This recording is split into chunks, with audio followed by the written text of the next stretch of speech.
"You're not expected for Christmas," he said, standing on a porch I helped pay for. 4 winners of mortgage drafts had left my account on the 25th without argument. I stared at the wreath, then at my son. I said, "Understood." I walked to my truck, sat down, and called the bank before the engine warmed. The woman at the bank had a careful voice, the kind trained for storms. I gave my name, the last 4 digits, and the date the auto pay began. She asked why I wanted to cancel. I told her the truth in 10 words. Circumstances changed. I no longer have consent or access.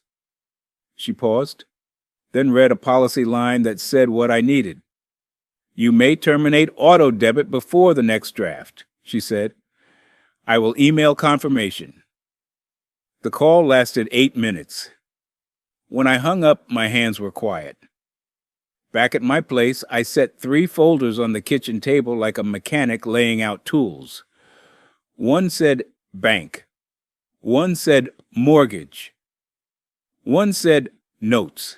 I wrote the date and a clear sentence in blue ink.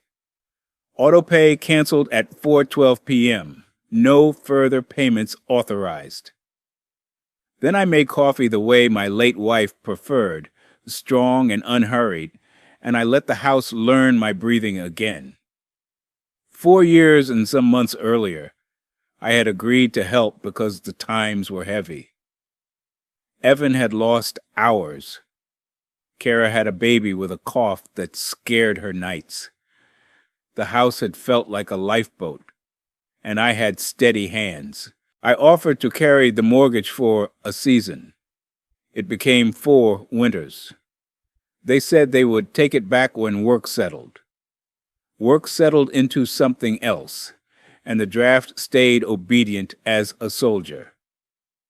I did not complain. I wrote the amounts in a small ledger and stapled the receipts to each page. People ask why a man pays for a house he does not live in. I answer with a picture. A little girl asleep on a couch after running through sprinklers. A son sitting with shoulders dropped when a bill arrives too soon. A phone call after a storm when the power goes out, and the voice says, "Dad, we're okay." Some expenses are not numbers. They are bridges. I built that bridge each month and drove my dignity across it. The sentence on the porch changed the map. I did not slam doors. I did not demand apologies or audience. I adjusted the route. When I finished my coffee, I drove to the library because I trust paper that has survived other people's mistakes. Ruth at the reference desk wears a chain for her glasses and speaks in clear lines. I asked for information about co-payers, drafts, and what to do when you stop holding keys. She printed pages about consent, authority, grace periods, and courtesy notices. She circled 3 phrases and said, "Keep your language clean and your records cleaner." I took the pages home and made a second pot of coffee. I placed my driver's license, the bank card, and a small notebook beside the folders. Then I wrote another sentence at the top of notes. Correction, not revenge. I have learned that revenge is loud and sloppy. Corrections are quiet and precise. They hold a line without cutting flesh. Evan called at dusk. His voice was light, like a man rolling a joke downhill to see if it gathers friends. "Dad, earlier came out wrong," he said. "We're doing a smaller thing. Just us and Kara's folks." I said I understood. I told him I had canceled the auto pay and would not continue funding a home where I was uninvited. He went silent, then asked if I was serious. "Yes," I said. "This is a boundary about consent and respect. You will now manage your own obligations." He sighed. We're counting on December, he said. I counted on December too, I answered. And on the porch, you said I do not belong. Kara texted a minute later. She uses words like optics when stress rises.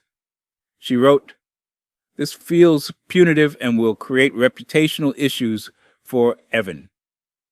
I typed slower than my fingers wanted. I am not punishing, I am correcting. The titled homeowners will pay their mortgage going forward. If you need help, ask with respect and transparency.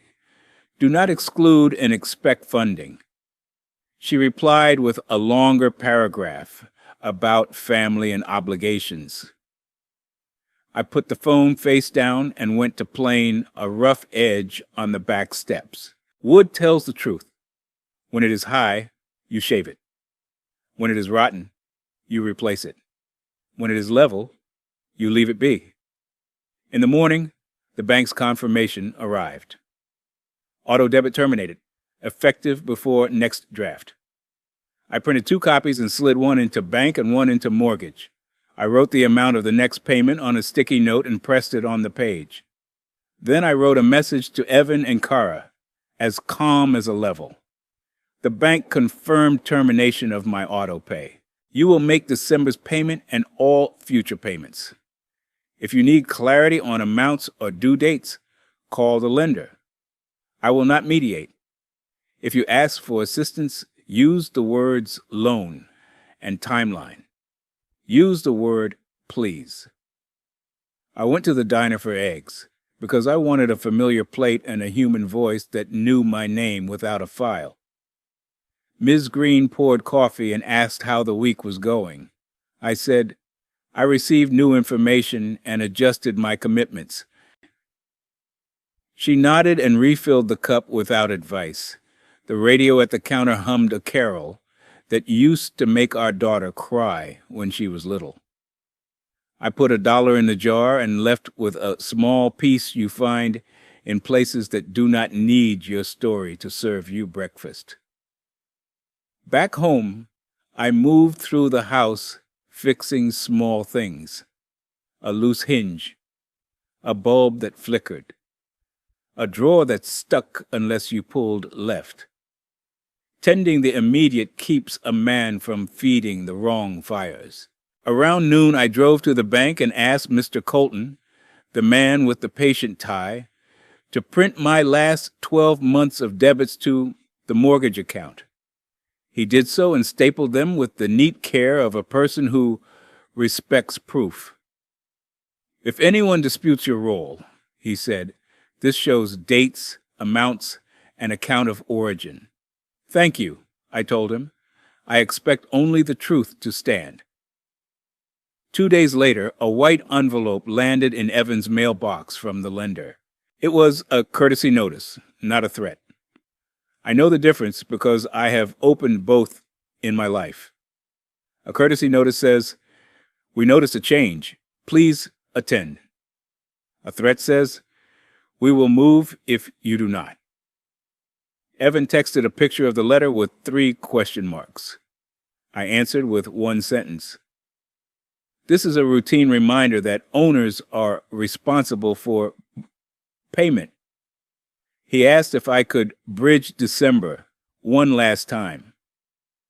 I thought about bridges and the way people misuse them. No, I replied. If you would like a loan, propose terms, dates, and a plan. Ask, do not assume. He typed, wow. I typed, clarity is kind. That evening, Kara called with a more formal tone. She said my decision jeopardizes Christmas for Lily, as if holidays were a mortgage product. I told her Lily would have Christmas because Christmas is not made of addresses. She needs stability, Kara said. Then pay your bill on time, I answered. I kept my voice flat as the top of a workbench. If you want help, say the words, "We were wrong to exclude you. Please help. Here are our numbers." She hung up before choosing any of those words. Sometimes silence learns the lesson the voice refuses. A man can drown in his own righteousness if he forgets the ground. I did 3 concrete things to keep my balance. I wrote a short letter to myself and put it in the notes folder. Hold the line without a speech. Pray for wisdom. Check your tone. I visited the church in the late afternoon and sat in the back, where the light slides across hymnals like a slow river. I did not ask for victory. I asked for a steady voice. Then I drove to Ruth at the library and asked for information on what happens if owners miss a payment, so I would not lie to myself with either fear or pride. Ruth produced a page about grace periods, late fees, and what lenders send at each stage. She underlined, "Communication can prevent escalation." Fag. She looked at me over her glasses. "You've communicated," she said. "You've also set a boundary. Let the documents do the next part." I thanked her and carried the papers home like a map I would only use if the weather turned. The week thinned out into a set of small routines. I bought groceries for one. I adjusted the porch light to click on earlier. I put a list on the fridge titled After Winter, which included replacing the water heater and painting the fence. I slept with the window cracked because I like the way cold air makes the house honest. On Thursday, Ms. Green knocked with a casserole and asked if I needed anything. I said I needed time and paperwork, and I had both.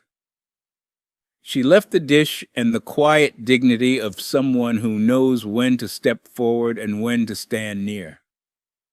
On Friday, Evan texted again. "We're short," he wrote. "Can you spot us half?" I read the message twice and answered once. "If you acknowledge the harm, excluding me from a home I've carried, and ask respectfully, I will consider a documented loan with dates and amounts. Otherwise, no." He replied with a paragraph about stress and intention. I replied with 4 words. Use the right words. An hour later, a shorter message arrived. "Dad, I was wrong. Please help. Here are the numbers." He attached a screenshot of the statement and the due date. He proposed paying me back in 3 months, on the 15th, with a small interest amount that did not insult reality. I called him. "Thank you for clarity," I said. "I will loan half. You will sign a 1-page note. If you miss the first date, you will send a written explanation before the day ends. If you miss the second, the loan becomes a gift to Lily's college fund, and you will no longer ask me for mortgage help." He agreed. He sounded relieved and slightly ashamed, which is a decent place to start when you have crossed a line. I typed the terms, printed them, and left a line for his signature and mine. We met on his porch the next morning because I wanted to see if the sentence would return. He opened the door before I knocked. He looked like a man who had not slept well. We sat at the small table by the window. I placed the note between us. "Read it aloud," I said. He did, voice steady. He signed. I signed. Then I handed him a cashier's check for half the amount. "Thank you," he said, not dramatic, not defensive. I nodded and stood. He started to say something about Christmas. I put a hand up, palm open. "Not today," I said. "Pay your bill. Keep your word. We'll talk about holidays after the 15th. Kara watched from the hallway with a face I could not read. As I stepped outside, she followed and stopped under the wreath. "We shouldn't have said what we said," she offered, the sentence short and brave. "We were trying to manage too much." I looked at the wreath and then at her hand on the doorframe. Managing starts with the bill in your own name, I said. Do that, and we can talk about managing anything together. She nodded and went inside. I walked to the truck and waited until my hands were steady again before I started the engine. At home, I added the promissory note to the mortgage folder and wrote a line in Notes. Loaned half after apology and numbers. Boundary holds. I made tea because coffee had done enough lifting. In the quiet, I felt the shift you get when a beam takes weight and does not sag. I thought about the word practical and how it gets used like a broom to sweep old people out of rooms. Practical is not a speed. It is a direction. Mine points toward consent, paper, and kindness that does not back down. That night, I opened a box labeled Christmas and took out the string of lights that has survived more roofs than a sensible string should. I hung it along the inside window, not for show, but for glow. The house looked back at me the way a faithful dog does when you finally sit down. I sat and wrote a short letter to my granddaughter. Dear Lily, grown-ups say things they don't mean when money is heavy. I love you. Christmas is not a place. It is people who keep their word. I did not know if I would send it, but it steadied my hands to write it. By Sunday, I had slept enough to trust my tone again. I drove to church early and helped set up chairs in straight rows, the way gym teachers prefer. After the service, a man I know from the Veterans Breakfast asked how I was. I told him I had learned a sentence about boundaries and had used it. He clapped my shoulder once. Clarity beats speed, he said, every time. I drove home, put the kettle on, and stood at the window while the porch light remembered its duty. I had not won anything. I had not lost anything either. I had corrected a course and put the responsibility for the next mile in the right hands. Some days that is the whole job. On the 15th, Evan texted a picture of a paid receipt with the amount circled twice. First step done, he wrote. I wrote back, good.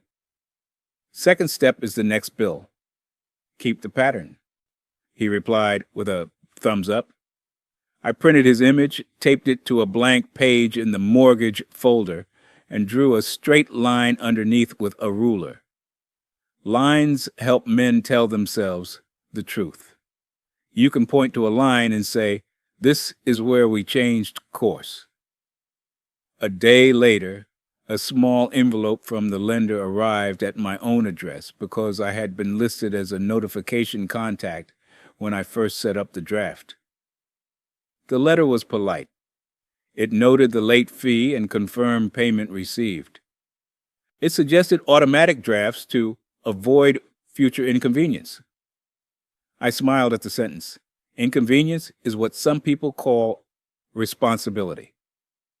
I filed the letter and wrote one sentence in Notes. Natural consequence. Late fee paid by owners. Lesson attached. Kara called that evening. Her tone had sanded edges. I understand the late fee is ours, she said. We'll handle it.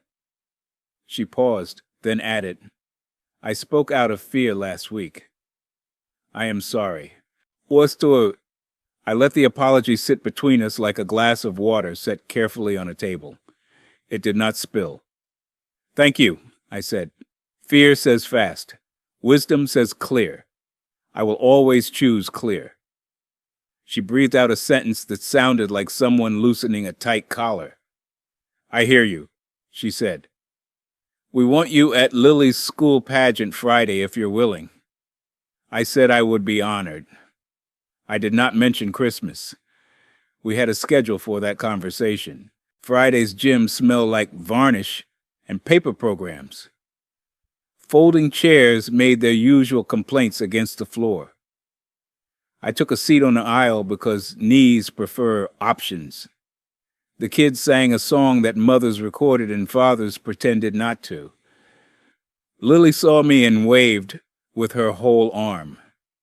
That gesture will live in a folder no one can print. After, she ran to me with the pure confidence of children who assume doors will open. I knelt and caught her without reminding my body of our agreement about bending slowly. "Grandpa," she said, "I drew you a snowman with a blue hat." She pressed the paper into my hands like a person giving away treasure correctly.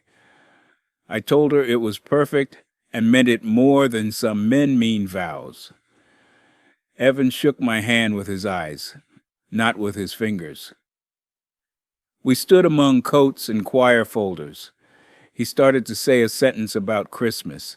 I touched his arm and pointed at the program still in his hand. "Tonight is for songs," I said. "Pay your second bill on time. Call me after the 25th.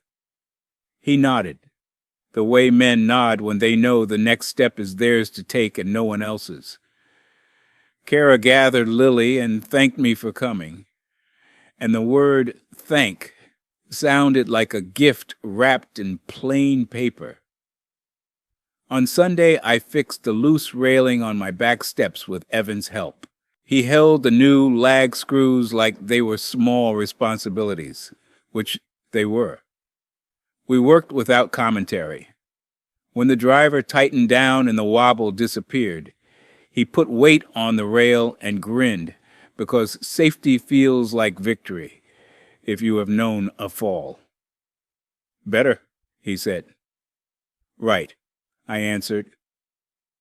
He carried the old screws to the trash and asked if I needed anything else. "Keep your word," I said. "That will cover more ground than a toolbox."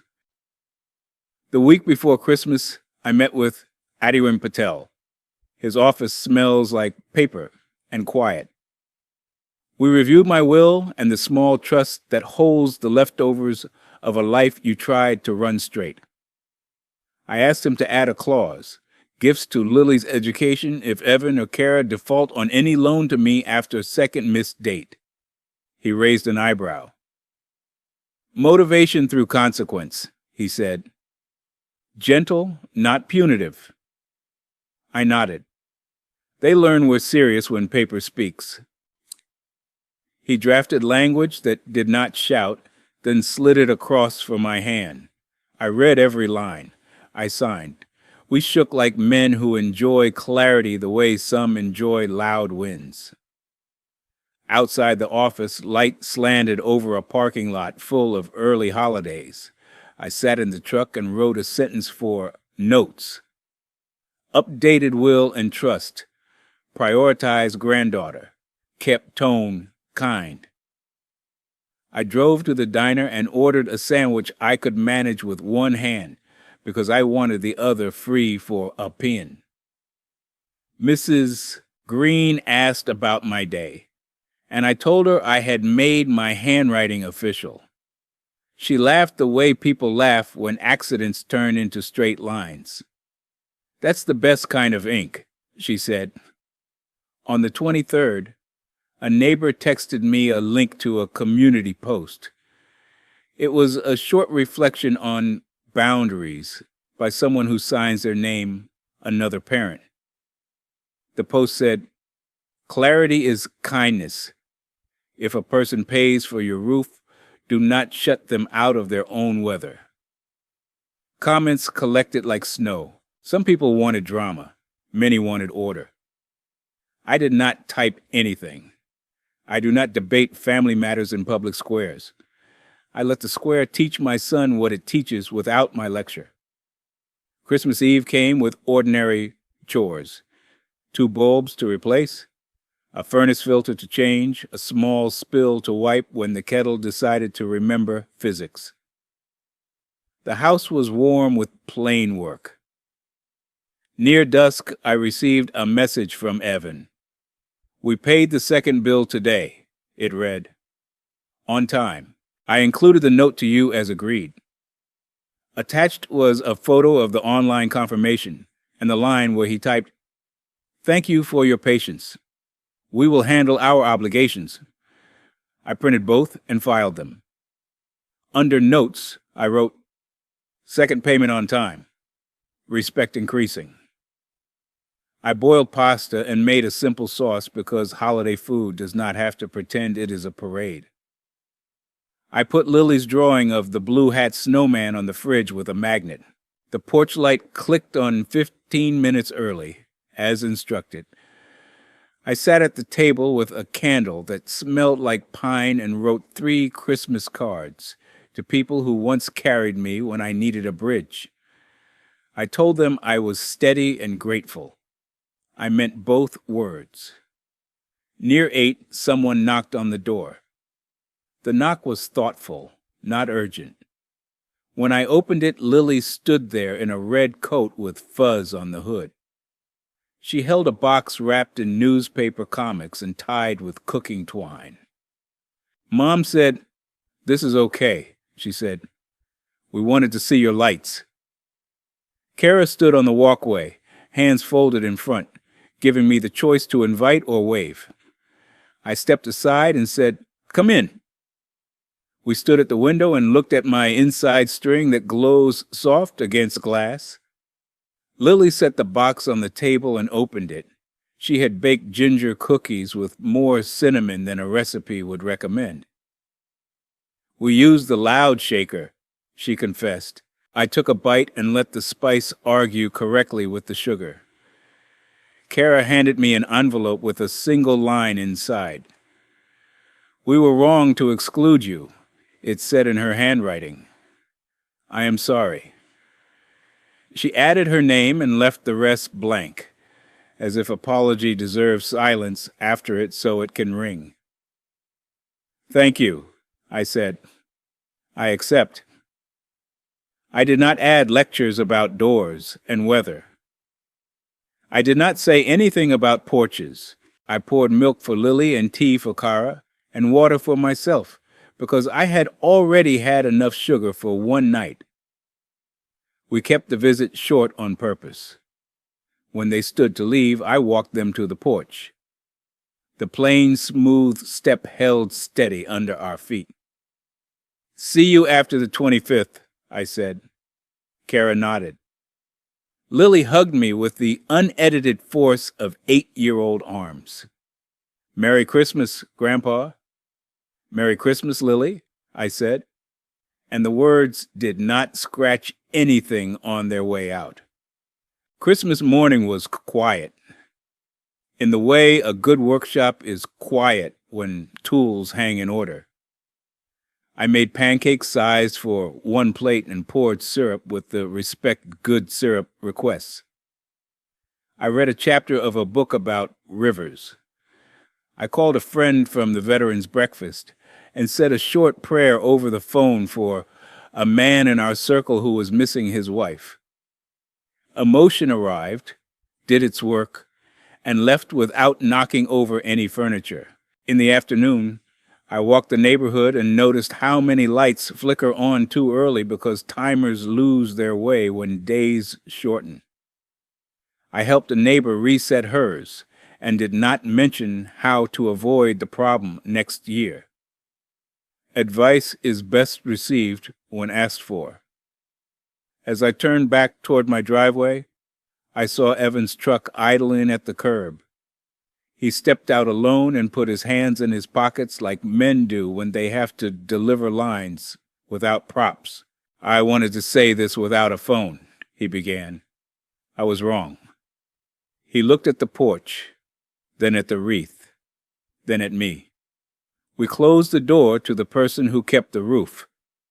I called it practical so I wouldn't have to call it selfish. "I'm sorry." He swallowed, then squared his shoulders the way a boy squares before a coach. "We will pay our bills. We will not ask without respect. If you ever help again, it will be because we asked right." He took a breath. I'd like you to come to dinner next week. No agenda. Real plates. I kept my sentences as simple as a good knot. Thank you, I said. I accept the apology. I will come to dinner. Keep your word on the second part. That is the gift I want.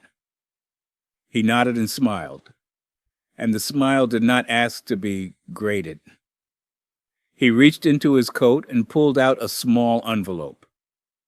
Lily wanted you to have this, he said.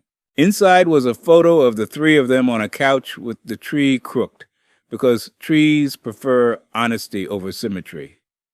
On the back, Lily had written, in her full arm letters, "Come over soon." I put it in my shirt pocket like men used to carry hands-off things close to the heart. That night, I opened the house folder that belongs to me and wrote 2 lists on a clean page. Under Keep Now, I wrote house, routines, Thursday breakfast, 1 string of lights. Under Consider Later, I wrote nothing and drew a small square around the emptiness to make the silence official. I closed the folder, turned off the kitchen lamp, and listened to the refrigerator speak its patient language. A week later, Evan paid me the first installment on the small loan exactly on the date. He included a printed note that said, "Thank you for the line that held." I wrote "Received on time" and put the note behind the confirmation like a bookmark for better days. We ate dinner at his house that Friday. There were real plates. There was roast chicken. There were no speeches. Lily sat beside me and told me about a class hamster who escapes with dignity every Monday. Kara asked if I could help them set up a file box the way I keep mine. I said yes, and we scheduled it like a grown-up thing instead of a rescue. In February, the lender sent a statement with a simple current status. I took it out of the envelope, let the word sit in the afternoon light, and then filed it. Current is a beautiful word. When your life has been asked to bend, it says we are exactly where we should be today. I made coffee and took a walk to the hardware store to thank Hank for a tip he gave me about plane blades months ago. He nodded like men nod when something small and sharp has done its job. Spring will come and ask for paint on the fence and oil in the mower. Bills will still arrive. People will still use the word practical when they are afraid of truth. I will keep a line for each month I do not cross, and one for each boundary I hold, without raising my voice. If help is asked, with respect and numbers, I will consider it. If help is expected like weather, I will show the forecast and point to the window. Clarity is kind. Consent is not a favor. And dignity is not negotiable at any table that seats me. Before I went to bed that night, I taped a new sentence inside the cabinet with the mugs. Under the first note that says boundaries are a kindness, I wrote, "Order is how love survives money." I clicked off the light and let the house answer back with the sounds I know. The porch light clicked on without being told. The plain, smooth step waited for the next pair of feet that needed steady ground. I stood with my hand on the chair backs the way a man steadies a ladder he has decided to climb. Then I climbed,